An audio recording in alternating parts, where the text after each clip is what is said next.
Hello friends, welcome back to PCM world. तो friends, जैसे कि मैंने आपको अपनी लास्ट वाली वीडियो में बताया था कि अभी जो जीडीएस टू पीए की जो रिक्वायरमेंट है, यानी कि डिपार्टमेंटल प्रमोशनल की जो रिक्वायरमेंट है, वो मतलब आ चुका है उसका नोटिफिकेशन। फिलहाल अभी तो मतलब ओनली एमपी सर्कल के लिए आया है, मध्य प्रदेश सर्कल के लिए, बट मतलब सारे सर्कल के लिए बहुत जल्दी रिलीज हो जाएगा।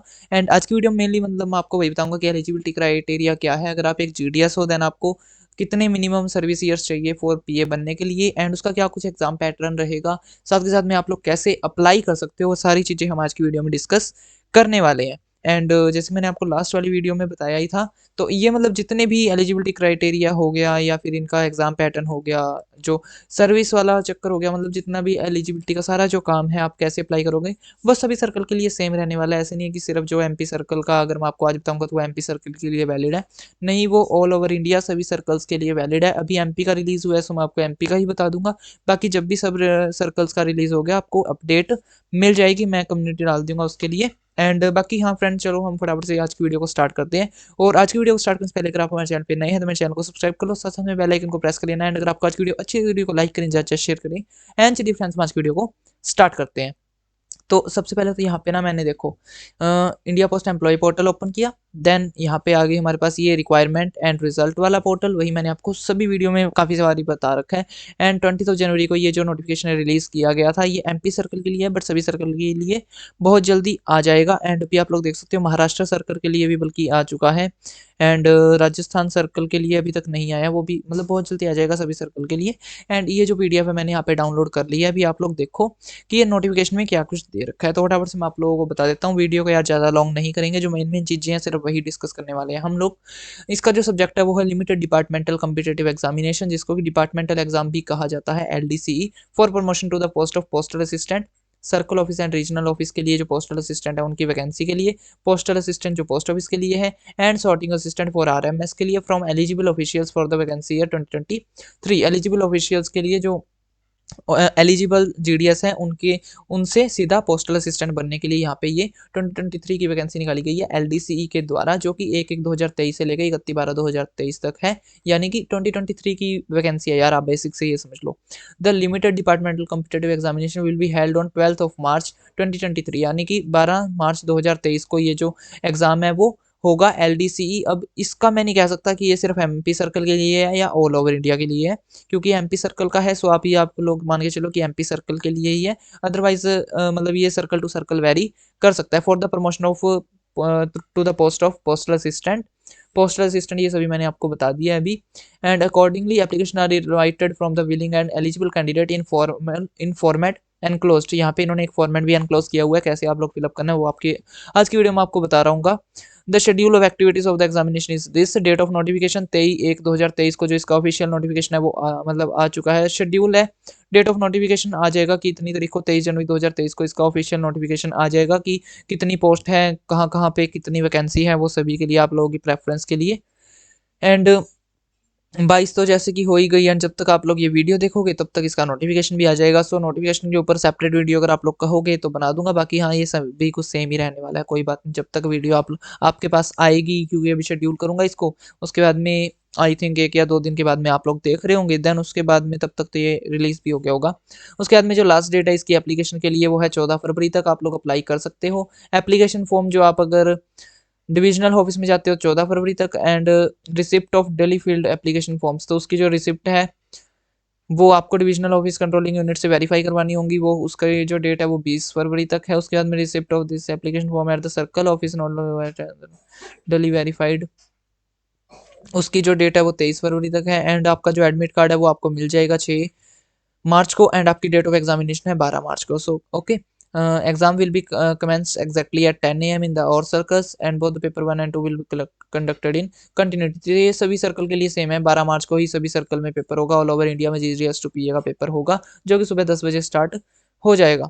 Vacancies, number of vacancies unit wise will be issued separately, तो वो नोटिफिकेशन में आएगी। उसके बाद में एलिजिबिलिटी क्राइटेरिया आप लोग फटाफट से यहाँ पे देख लो क्या है। As per the department of post rules, this notification this as amended by this 2023 में अभी जो रूल्स आया उसके अकॉर्डिंग dated ये the following categories of officials of circle are eligible to appear in the examination excluding account officer और wing. तो इन्होंने जैसे कि पीए ऐसे रिक्वायरमेंट अमेंडमेंट रूल निकाले थे, उसके ऊपर मैंने सेपरेट वीडियो बना रखी है। अगर आपने अभी तक चेकआउट नहीं किया, चेकआउट कर लेना, मेरे से वीडियो का लिंक आपको डिस्क्रिप्शन बॉक्स में मिल जाएगा। एंड उसके बाद में अगर हम लोग यहाँ पे बात करें कौन कौन एलिजिबल है, तो officials holding post of level 3 in the pay matrix with 3 years of regular service in such post officers. तो हाँ, जो भी ऑफिशियल्स हैं जिनकी की लेवल 3 की जो पोस्ट है, पे मैट्रिक्स है लेवल 3 की, तो वो इसमें अपना जो मतलब फॉर्म है वो अप्लाई कर सकते हैं। जिनकी की एटलीस्ट 3 इयर्स का जो मतलब उन्होंने काम कर रखा है as a regular service in such post or 5 years of combined regular service in post in level 1, 2 and 3 of the pay matrix। या फिर उन जिन्होंने अपना 5 साल पूरा काम कर रखा है, जैसे कि लेवल पे 1 की जो जॉब है वो जीडीएस मानी जाती है, लेवल 2 की एमटीएस, लेवल 3 की पोस्टमैन। तो जो भी पोस्टमैन है जिन्होंने की एज ए पोस्टमैन 3 साल कंप्लीट कर रखे हैं वो भी अप्लाई कर सकते हैं। या फिर जिन्होंने जीडीएस टू लेके पोस्टमैन तक अगर अपने 5 साल कंप्लीट कर रखे हैं तो वो भी यहाँ पे फॉर्म जो है वो अपना अप्लाई कर सकते हैं। उसके बाद में जो ऑफिशियल्स हैं जो लेवल 2 के हैं यानी कि एमटीएस है, अगर उन्होंने 5 साल अपनी रेगुलर सर्विस इन एमटीएस अगर कंप्लीट कर रखे हैं तो वो भी अप्लाई कर सकता है। एंड इंक्लूडिंग अगर वो जीडीएस से लेके अभी तक अगर उन्होंने 5 साल अपने कंप्लीट कर दिए हैं देन वो भी अप्लाई कर सकते हैं। Officials holding post in level 1 of the pay matrix with 5 year of regular service in such post. तो अगर आपने अगर आप जीडीएस हो, लेवल 1 के हो, देन अगर आपने अपनी एज ए जीडीएस 5 साल की सर्विस कंप्लीट कर रखी है देन आप जीडीएस टू पीए एग्जाम के लिए अप्लाई कर सकते हो। उसके बाद में कैटेगरी बी की अगर हम यहाँ पे बात करें तो with total regular service of 8 year including service rendered by regularly as Gramin Dak सेवक, ठीक है, प्रोवाइडेड दैट दिस एंड उसके बाद में यहाँ पे इन्होंने बता रखा है the crucial date of eligibility for rechecking the eligibility criteria shall be 1/2023। तो जो आपकी मतलब डेट ऑफ एलिजिबिलिटी है वो कब से चेकआउट की जाएगी, 1/2023 से चेकआउट की जाएगी। अगर आप 1/1/2023 को अगर आपने ऐसे पोस्टमैन 3 साल कंप्लीट कर रखे हैं देन आप अप्लाई कर सकते हो, अदरवाइज आप अप्लाई नहीं कर सकते हो। अगर आपने 1/1/2023 को एज ए एमटीएस 5 साल कंप्लीट कर रखे हैं देन आप अप्लाई कर सकते हो, अदरवाइज आप लोग नहीं कर सकते हो। एंड अगर आपने एज ए जीडीएस 1/2023 को 5 साल कंप्लीट कर रखे हैं देन आप अप्लाई कर सकते हो, अदरवाइज आप अप्लाई नहीं कर सकते हो। The official mentioned eight above this only if sufficient mention following up the. हाँ, तो जो कैटेगरी ए के जो लोग हैं उनके तरफ से अगर सारी जो वैकेंसी है वो फिलअप हो जाती है देन ओके, अगर नहीं होती है तभी ग्रामीण डाक सेवक को यहाँ पे लिया जाएगा, अदरवाइज ग्रामीण डाक सेवक को नहीं दिया जाएगा। फर्स्ट प्रेफरेंस जो है वो पोस्टमैन एमटीएस को दी जाएगी। उसके बाद में eligibility of an official shall be determined with respect of the post held and relevant pay of the post pay matrix with not to the respect of level 1 pay as crucial date of eligibility on virtue of financial period under the time bound 1 promotion review और modified short के। तो ये मतलब इन्होंने वही कि eligibility कैसे देखी जाएगी वो आप लोग यहाँ पे देख सकते हो। उसके बाद में हम लोग यहाँ पे बात करते हैं pattern and syllabus of examination की। तो आप लोगों का पैटर्न एंड सिलेबस क्या रहने वाला है वो आप लोग यहाँ पे फटाफट से देख लो। The examination will be conducted as per the revised pattern and syllabus circulated by director number this and यहाँ पे ये जो इन्होंने डायरेक्टर नंबर दिस दे रखे हैं इनमें यहाँ पे इन्होंने बता रखा है note the skill test of data entry will be conducted subsequently as per the instructions on 1 subject. तो आप लोगों के यहाँ पे मेनली मतलब 3 पेपर्स होते हैं, एक आपका होता है आपके काम से रिलेटेड, एक होता है आपकी जनरल नॉलेज से रिलेटेड एंड एक होता है लैंग्वेज से रिलेटेड की इंग्लिश लैंग्वेज के आपको वर्ड दिए होंगे वो पंजाबी में या फिर आपकी जो रीजनल लैंग्वेज उसमें कन्वर्ट करने हैं and regional language to English में कन्वर्ट करने होते हैं। तो आपके यहाँ पे 3 पेपर होते हैं। उसके बाद में आपका एक स्किल टेस्ट होता है डाटा एंट्री का कि आप लोगों की टाइपिंग स्पीड कितनी अच्छी है। तो आप लोगों के आप मान के चलो कि 3 पेपर होते हैं थ्योरी वाले एंड एक आपका ये हो गया डाटा एंट्री वाला। उसके बाद में ऑर्डर ऑफ प्रेफरेंस वगैरह ये आप सब लोगों ने अपनी देनी है एंड जो कहाँ कहाँ पे कितनी वैकेंसी अभी मतलब है वो सारी आप लोगों को पता लग रहा होगा नोटिफिकेशन में। और अगर आप बोलोगे उसके ऊपर सेपरेट वीडियो आ जाएगी। उसके बाद में सेंटर्स ऑफ एग्जामिनेशन आप लोग देख सकते हो कि आपके एरिया में कौन कौन से सेंटर जो है वो है पेपर्स के लिए। The standard operating procedure by number this follows the. यहाँ पे इन्होंने कुछ नोटिफिकेशंस दे रखे हैं, कुछ नोटिस मतलब जो है वो दे रखे हैं, आप लोग यहाँ पे अच्छी तरीके से रीड आउट कर सकते हो। उसके बाद में यहाँ पे ये है प्रेफरेंस का, जब आप अपना एग्जाम दोगे तो आप लोगों को प्रेफरेंस बननी होगी कि फर्स्ट नंबर पे आप कहाँ पे जाना चाहते हो, अगर सिलेक्ट हो जाते हो सेकंड पे आप कहाँ पे जाना चाहते हो, थर्ड में कहाँ पे, सो आप एज इट इज भर सकते हो। उसके बाद में यहाँ पे आ जाएगा आपके सिग्नेचर विद डेट, उसके बाद में नेम आपका, करंट डेजिग्नेशन आपकी, आपका मोबाइल नंबर जो भी यहाँ पे इन्होंने बता रखा है। उसके बाद में ये है आपके लिस्ट ऑफ डिविजन्स, तो ये आपके सभी नेम ऑफ डिवीजन है आपके एमपी में कौन कौन से डिवीजन है आप लोग यहाँ पे देख सकते हो जहाँ पे आप अपने पेपर जो है वो दे सकते हो। उसके बाद में model notification for LDC promotion to this, तो ये अब है मॉडल नोटिफिकेशन जो कि हेड ऑफ द सर्कल को भेजा गया है एंड इसमें सब कुछ दे रखा है कि आप लोगों के एग्जाम कब होंगे। 12 मार्च 2023 को कॉम्पिटेटिव एग्जाम जो है मतलब MTS and postman to PA का एग्जाम 12 मार्च को होगा, GDS टू PA का एग्जाम भी 12 मार्च को ही यहाँ पे हो रहा होगा। मॉडल नोटिफिकेशन आपका ये आ गया है यहाँ पे, जो कि वैकेंसी 2023 के लिए है कि 12 मार्च को आपका पेपर होगा। वही सारी जो डिटेल्स मैंने आपको ऊपर बताई सब यहाँ पे इन्होंने दे रखी है। उसके बाद में जो कैटेगरी वाइज वैकेंसी है वो आपको यहाँ पे बता दी जाएगी कि किस कैटेगरी के लिए कितनी वैकेंसी है एंड किस डिवीजन में किस यूनिट में कितनी वैकेंसी है वो भी आप लोगों को यहाँ पे बता दिया जाएगा जब इसका नोटिफिकेशन जो है वो रिलीज होगा।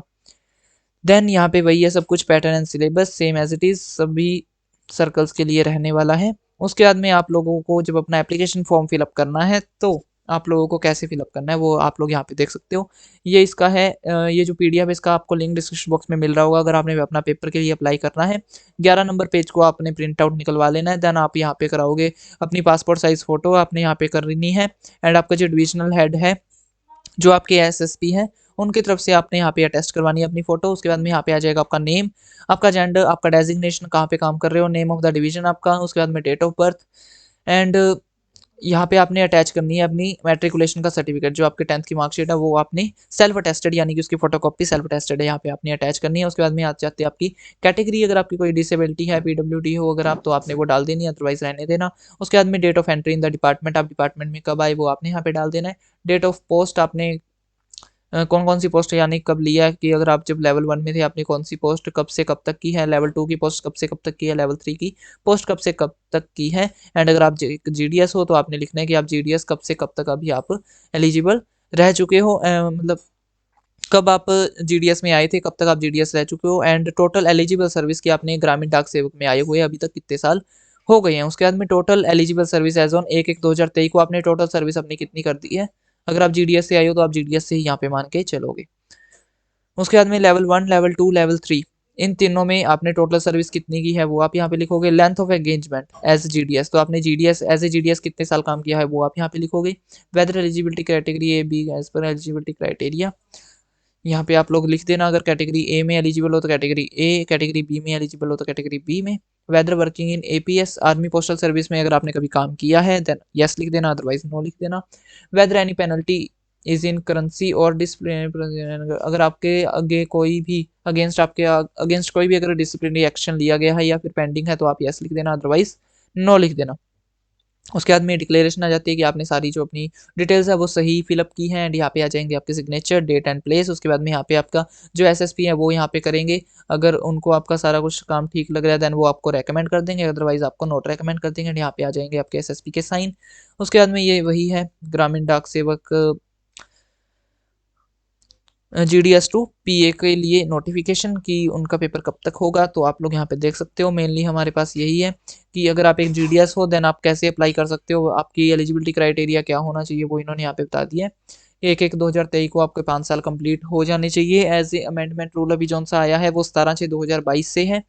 अगर आप लोगों की ज्वाइनिंग 17/6/2022 तक हो रखी है देन आप लोगों को 5 साल चाहिए GDS टू PA के लिए, और अगर आपकी उसके बाद में ज्वाइनिंग हुई है देन आपको 8 साल चाहिए GDS टू PA एग्जाम के लिए। उसके बाद में आपकी एजुकेशनल क्वालिफिकेशन क्या होनी चाहिए वो यहाँ पे इन्होंने बता रखा है। एज आप लोगों की कितनी होनी चाहिए वो यहाँ पे इन्होंने बता दिया है। सर्विस एलिजिबिलिटी एज GDS आपकी कितनी होनी चाहिए, 5 ईयर्स आप लोग यहाँ पे देख सकते हो वो इन्होंने यहाँ पे बता दिया है। एंड इसके ऊपर सेपरेट वीडियो मैंने बना ही रखी है, लिंक डिस्क्रिप्शन बॉक्स में मिल रहा होगा, फटाफट से जाके चेकआउट कर लेना। ये सब कुछ वही है, सेंटर ऑफ एग्जामिनेशन वगैरह जो इनका है एंड आप लोगों ने कैसे अपना जो मतलब कैसे आपने अपना एप्लीकेशन फॉर्म फिलअप करना है। अगर आप एक GDS हो देन आप लोग यहाँ पे लिखोगे अपना नेम एंड 16 नंबर पेज को प्रिंट आउट करवा लेना अगर आप GDS हो। अगर आप MTS या पोस्टमैन हो देन 11 नंबर पेज को करवा लेना प्रिंट आउट। उसके बाद में आपका जेंडर, उसके बाद में आपकी कैटेगरी ABPM हो, BPM हो, डाक सेवक हो, डेट ऑफ बर्थ आपका एंड 10th की आपने मार्कशीट भी यहाँ पे डालनी है। कम्युनिटी आपने यहाँ पे लिख देनी है। वेदर बिलोंग्स टू अगर आप PWD हो, अगर डिसेबिलिटी है देन लिख देना, अदरवाइज रहने देना। एजुकेशनल क्वालिफिकेशन आप लोग ने यहाँ पे लिखनी है। अगर 10th हो मतलब 12th तो एटलीस्ट होनी चाहिए एंड अगर आप 12th लिख रहे हो देन आपको उसकी सेल्फ अटेस्टेड फोटोकॉपी डालनी होगी 12th की, ठीक है। ऑफिस वेयर पर प्रेजेंटली अटैच तो आप अभी किस ऑफिस में काम कर रहे हो उसका नेम आ जाएगा and date from which continuing in GDS engagement आपने कब से ज्वाइन किया था GDS आप वो यहाँ पे डाल देना। उसके बाद में आपने कितनी 1/1/2023 तक आपने कितनी अपनी सर्वे रेगुलर सर्विस कंप्लीट कर दिया वो आप यहाँ पे डालोगे। आपकी 1/1/2023 को कितनी एज है वो आप यहाँ पे डालोगे। वेदर एनी पेनल्टी, अगर आपके अगेंस्ट कोई डिसिप्लिनरी एक्शन पेंडिंग है देन यस लिख देना, अदरवाइज नो लिख देना। उसके बाद में यहाँ पे आपके साइन, उसके बाद में यहाँ पे आपके एसएसपी के साइन आ जाएंगे। रिजर्वेशन इन प्रमोशन, तो जौन से पीडब्ल्यूडी वाले कैंडिडेट होते हैं पर्सन विद डिसेबिलिटी, उनके लिए यहाँ पे रिजर्वेशन होती है कि वो जब प्रमोशन लेते हैं टू पीए एसए या फिर किसी भी डिपार्टमेंट में, देन उनके लिए यहाँ पे रिजर्वेशंस होती हैं कुछ, जो कि इन्होंने इस नोटिफिकेशन में यहाँ पे बता रखा है। आप लोग अच्छे तरीके से इसको पढ़ सकते हो, लिंक आपको डिस्क्रिप्शन बॉक्स में मिल रहा होगा। एंड मतलब कितनी है इन लोगों के लिए रिजर्वेशंस वो मैं आपको बता दूं। यहाँ पे इनका ना 14/9/2022 को इन्होंने एक नोटिफिकेशन रिलीज किया था जिसमें कि सब कुछ इन्होंने बता रखा था कितनी जो मतलब कितने % रिजर्वेशंस दी जाएंगी, जो कि इन्होंने यहाँ पे कर ही रखा है बल्कि अटैच, आप लोग देख भी सकते हो। तो इसमें इन्होंने देखो बता रखा है, in case of promotion 4% of the total number of vacancies in the cadre strength within group C, from group C to group B, within group B and from group B, and the lowest rank of group A shall reserve for the PWD. तो 4% जो reservation है वो PWD को दी जाती है। तो मतलब 4% total vacancy का 4% सिर्फ और सिर्फ पीडब्ल्यूडी कैंडिडेट्स को ही दिया जाएगा। उसके बाद में एग्जाम्पशन इन रिजर्वेशन, तो किस किस को यहाँ पे रिजर्वेशन नहीं मिलेगी वो आप यहाँ पे देख सकते हो, आप एलिजिबल हो या नहीं। उसके बाद में आइडेंटिफिकेशन ऑफ पोस्ट, तो यार कितनी वैकेंसी है कितनी नहीं है वो सारी जब नोटिफिकेशन आएगा आप लोगों को पता लग रहा होगा। बाकी इन्होंने यहाँ पे वही सारा सिलेक्शन का प्रोसेस लिख रखा है, आप लोग पीडीएफ को डाउनलोड करके देख लेना, वरना अगर मैं भी आपको बताने लग गया वीडियो बहुत ज़्यादा लॉन्ग हो जाएगी। तो ये हैं इनके रूल्स जीडीएस टू पीए के, जो कि अभी बदल दिए गए हैं, मैंने आपको बताया ही है इसके बारे में। एंड अभी हम लोग आगे देख रहा हूँ, अगर मतलब कहीं पर ना अगर मिल जाए पेपर वगैरह का, उसके लिए देख रहा हूँ मैं। तो disqualification schedule group C exam pattern वगैरह मिल जाए ना देन ठीक रहेगा, मतलब आप लोगों को पता लग जाएगा। सो आई डोंट थिंक यहाँ पे इन्होंने कोई एग्ज़ाम पैटर्न वगैरह दे रखा है, ये तो इंडिया गैजेट ही दे रखा है। हाँ मिल गया, revise revision of syllabus and pattern. तो आप लोगों के मतलब पैटर्न का क्या कुछ है रहने वाला है, कंडक्ट ऑफ मल्टी। हाँ तो ये सभी के लिए जो एमटीएस हैं, जीडीएस टू एमटीएस आने वाले हैं, पोस्टमैन आने वाले हैं, mail guard and GDS to PA वगैरह के लिए, सबके लिए जो एग्जाम का पैटर्न है वो सेम ही रहेगा, क्योंकि ग्रामीण डाक सेवक को वही पेपर देना होगा। एंड उसका क्या कुछ प्रोसेस है क्या कुछ है वो यहाँ पे इन्होंने बता रखा है, जो सबका मतलब कॉम्पिटिटिव एग्जामिनेशन लिमिटेड टू ग्रामीण डाक सेवक फॉर अपॉइंटमेंट एज कम। हाँ तो यार कॉम्पिटिटिव एग्जामिनेशन होगा, चाहे आप किसी भी पोस्ट के लिए अप्लाई कर रहे हो, एमटीएस के लिए, पोस्टमैन के लिए या फिर मेल गार्ड के लिए। सो इसमें आप लोगों के 2 पेपर रहते हैं। इसमें भी आप लोग देखो कॉम्पिटिटिव और क्वालिफाइंग। तो आप लोगों का जो पेपर 1 है वो कॉम्पिटिटिव है, उसके मतलब रैंक बेसिस पे बनेंगे। एंड जो पेपर 2 है वो आपका होगा क्वालिफाइंग, कि आपको मार्क्स दिए जाएंगे कि आपने एटलीस्ट इतने मार्क्स लेने हैं, सो आप उसको क्वालिफाई कर सकते हो। उसके बाद में जो पेपर 1 है उसमें आपको एमसीक्यूज मिलेंगे, मल्टीपल चॉइस क्वेश्चंस।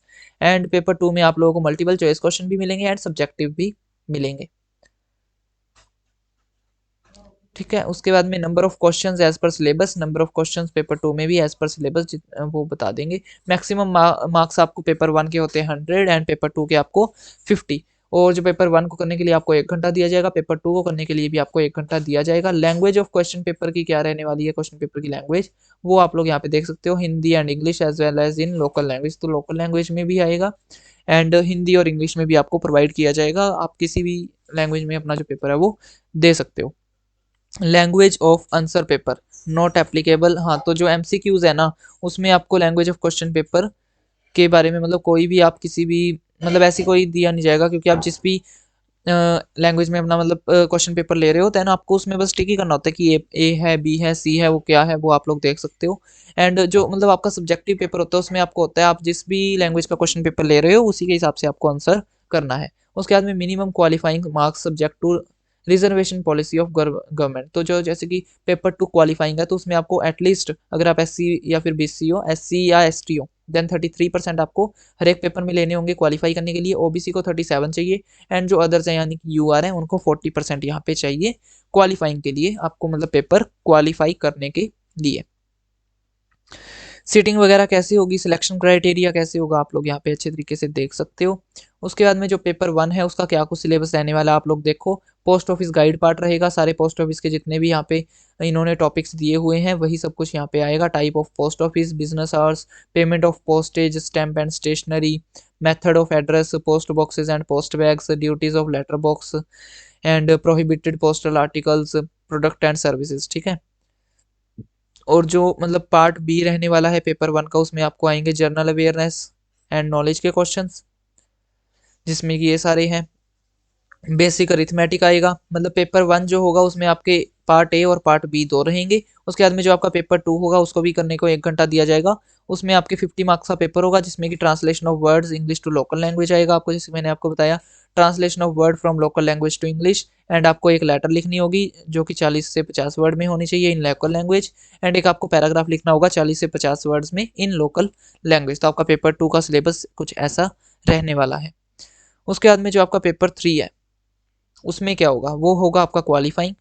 ये उनके लिए है जो GDS टू MTS नहीं, जो मतलब GDS टू पोस्टमैन या मेल गार्ड आने वाले हैं, या फिर GDS टू PA ऐसे आने वाले हैं, क्योंकि उनके लिए कंप्यूटर में उनको काम आना चाहिए। अगर आप GDS टू MTS जा रहे हो देन आपके सिर्फ 2 पेपर होंगे। एंड अगर आप GDS to postman, mail guard या फिर GDS टू PA ऐसे जा रहे हो देन आपको 3 पेपर होंगे। तो ये थर्ड वाला पेपर भी आपका क्वालिफाइंग होगा, वो कंप्यूटर पे होगा।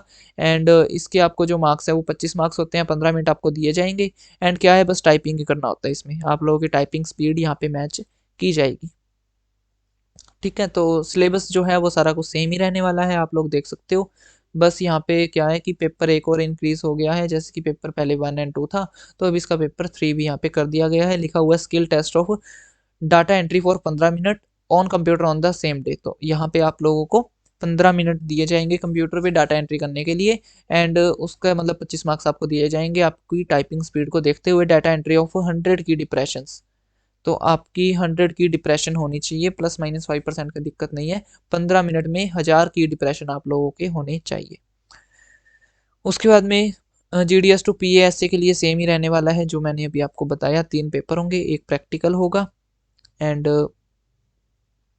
अगर GDS टू PA की बात करें तो पेपर 1 2 घंटे का होगा आपका, जिसमें आपको पोस्ट ऑफिस गाइड पार्ट होगा, पोस्ट ऑफिस गाइड पार्ट 2 होगा, बेसिक टर्मिनोलॉजीज होंगी एंड पोस्टल मैनुअल्स होंगे। ठीक है। तो थोड़ा इसमें सिलेबस चेंज है। पार्ट बी में आपको जनरल अवेयरनेस सेम रहने वाला है, बस आपको यहाँ पे 2 घंटे दिए जाएंगे।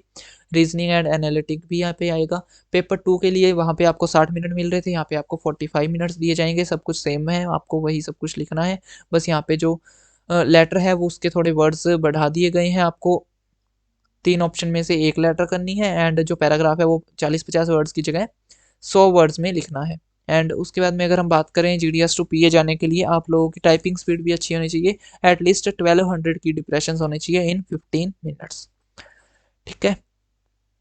And pattern and syllabus for examination to direct requirement from open market, यानी कि ऑल ओवर इंडिया में जैसे कि SSC के थ्रू जो पेपर होता है PASC के लिए, उसके लिए क्या कुछ सिलेबस है यहाँ पे इन्होंने दे रखा है। आप लोग देख सकते हो क्या कुछ उनका सिलेबस है, कैसे है वो आप लोग यहाँ पे देख सकते हो। ठीक है। तो हाँ यार, मेन मतलब मैं इसी के लिए वीडियो को थोड़ी लॉन्ग कर रहा था कि आप लोगों को पता लग जाए कि इसका सिलेबस जो है, जो एग्जाम पैटर्न है वो कैसे रहने वाला है। सो हाँ, आज की वीडियो को यार हम लोग इतना ही रखते हैं, काफ़ी लॉन्ग वीडियो हो गई होगी आई थिंक। एंड हाँ मतलब सभी मैंने आपको पेजेस बता दिए, बाकी हाँ यार पूरा रीड आउट करना बहुत मतलब इम्पॉसिबल है। लिंक डिस्क्रिप्शन बॉक्स में मिल रहा होगा, डाउनलोड करके जो भी आपने चीज़ पढ़नी है, जो भी रीड करनी है वो आप लोग देख लेना। जो भी कॉमन चीज़ थी, जो भी इंपॉर्टेंट चीज़ थी, इंपॉर्टेंट रूल्स एंड रेगुलेशंस थे, वो मैंने आपको आज की वीडियो में बता दिए हैं। अगर आपको कोई भी चीज़ से मतलब अगर आपको कोई प्रॉब्लम है या फिर अगर आपको किसी भी चीज़ से कोई भी अगर डाउट है, क्वेरी है, देन आप मुझे इंस्टाग्राम पे फॉलो कर सकते हैं। इंस्टाग्राम पे आ जाना, आपको एक एक चीज़ को मतलब डिटेल में बता देंगे किस चीज़ के लिए क्या है, क्या कुछ रूल्स एंड रेगुलेशन है, कैसे पेपर वगैरह आता है। सो कोई उस बात की टेंशन मत लेना। कोई भी डाउट है इंस्टाग्राम पे आ जाना, इंस्टाग्राम आईडी का लिंक आपको डिस्क्रिप्शन बॉक्स में मिल रहा होगा। एंड अगर आपको आज की वीडियो अच्छी लगी हो तो वीडियो को लाइक करें, ज़्यादा शेयर करें। एंड अगर आपने अभी तक मेरे चैनल को सब्सक्राइब नहीं किया तो फटाफट से यार चैनल को सब्सक्राइब कर लो, साथ साथ में बेल आइकन को प्रेस कर लेना। तो मिलते हैं फिर फ्रेंड्स यार हम लोग नेक्स्ट वीडियो में। Thanks for watching.